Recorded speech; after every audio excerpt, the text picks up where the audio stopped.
Queridos hermanos y hermanas, en la misa del jueves en Bogotá escuchábamos el llamado de Jesús a sus primeros discípulos.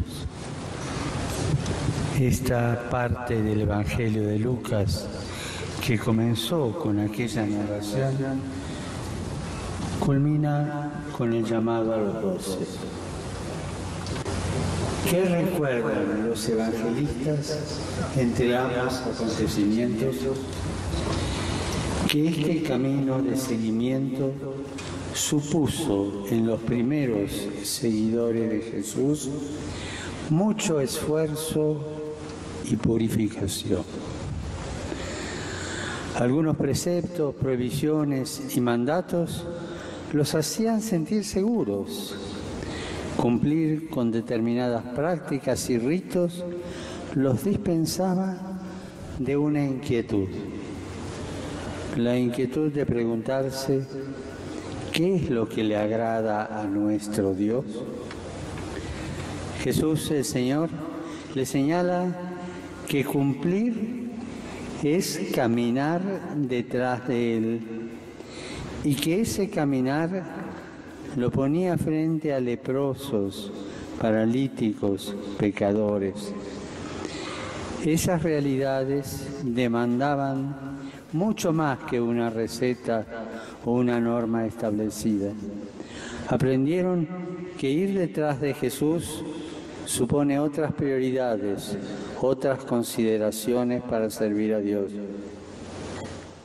Para el Señor, también para la primera comunidad, es de suma importancia que quienes nos decimos discípulos no nos aferremos a cierto estilo, a ciertas prácticas que nos acercan más al modo de ser de algunos fariseos de entonces que al de Jesús. La libertad de Jesús se contrapone con la falta de libertad de los doctores de la ley de aquella época, que estaban paralizados por una interpretación y práctica rigorista de la ley. Jesús no se queda en un cumplimiento aparentemente correcto. Él lleva la ley a su plenitud. Y por eso quiere ponernos en esa dirección, en ese estilo de seguimiento que supone ir a lo esencial, renovarse, involucrarse. Son 3 actitudes que tenemos que plasmar en nuestra vida de discípulos. Lo primero, ir a lo esencial. No quiere decir romper con todo. Romper con aquello que no se acomoda a nosotros, porque tampoco Jesús vino a abolir la ley, sino a llevarla a su plenitud. Ir a lo esencial es más bien ir a lo profundo, a lo que cuenta y tiene valor para la vida. Jesús enseña que la relación con Dios no puede ser un apego frío a normas y leyes, ni tampoco un cumplimiento de ciertos actos externos que no llevan a un cambio real de vida.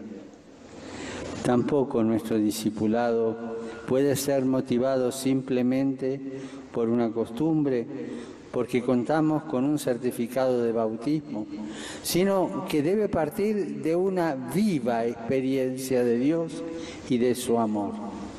El discipulado no es algo estático, sino un continuo camino hacia Cristo. No es simplemente el apego a la explicitación de una doctrina, sino la experiencia de la presencia amigable, viva y operante del Señor. Un permanente aprendizaje por medio de la escucha de su palabra. Y esa palabra, lo hemos escuchado, se nos impone en las necesidades concretas de nuestros hermanos. ¿Será el hambre de los más cercanos en el texto proclamado o la enfermedad en lo que narra Lucas a continuación? La segunda palabra, renovarse. Como Jesús zarandeaba a los doctores de la ley para que salieran de su rigidez, ahora también la Iglesia es zarandeada por el Espíritu para que deje sus comodidades y sus apegos. La renovación no nos debe dar miedo. La Iglesia siempre está en renovación. Ecclesia sempre renovanda. No se renueva a su antojo o a su capricho, sino que lo hace firme y bien fundada en la fe, sin apartarse de la esperanza transmitida por la buena noticia. La renovación supone sacrificio y valentía, no para considerarse mejores o más pulcros, sino para responder mejor al llamado del Señor. El Señor del sábado, la razón de ser de todos nuestros mandatos y prescripciones, nos invita a ponderar lo normativo cuando está en juego el seguimiento. Cuando sus llagas abiertas, su clamor de hambre y sed de justicia nos interpelan y nos imponen respuestas nuevas. Y en Colombia hay tantas situaciones que reclaman de los discípulos el estilo de vida de Jesús, particularmente el amor convertido en hechos de no violencia, de reconciliación y de paz. La tercera palabra, involucrarse. Aunque para algunos eso parezca ensuciarse o mancharse, como David o los suyos que entraron en el templo porque tenían hambre, y los discípulos de Jesús entraron en el sembrado y comieron las espigas. También hoy a nosotros se nos pide crecer en arrojo, en un coraje evangélico que brota de saber que son muchos los que tienen hambre, hambre de Dios. ¿Cuánta gente tiene hambre de Dios? Hambre de dignidad, porque han sido despojados. Y me pregunto si el hambre de Dios de tanta gente quizás no venga porque con nuestras actitudes se la hemos despojado. Y como cristianos, ayudar a que se sacien de Dios, no impedirles o prohibirles el encuentro. Hermanos, la Iglesia no es una aduana.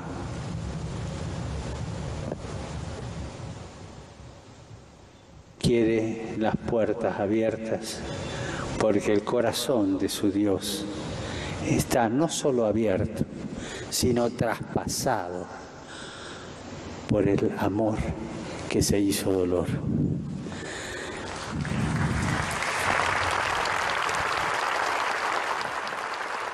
No podemos ser cristianos que alcen continuamente el estandarte de prohibido el paso, ni considerar que esta parcela es mía, adueñándome de algo que no es absolutamente mío.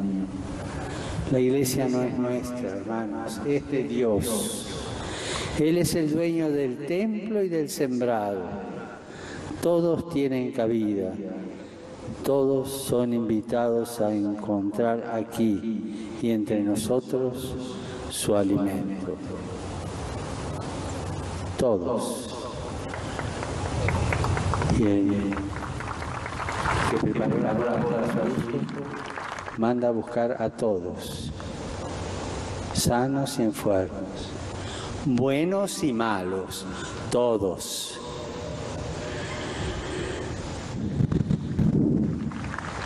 Nosotros somos simples servidores. No podemos ser quienes impidamos ese encuentro con Jesús. Al contrario, Jesús nos pide, como lo hizo con sus discípulos, denles ustedes de comer. Este es nuestro servicio. Comer el pan de Dios, comer el amor de Dios, comer el pan que nos lleva a sobrevivir también.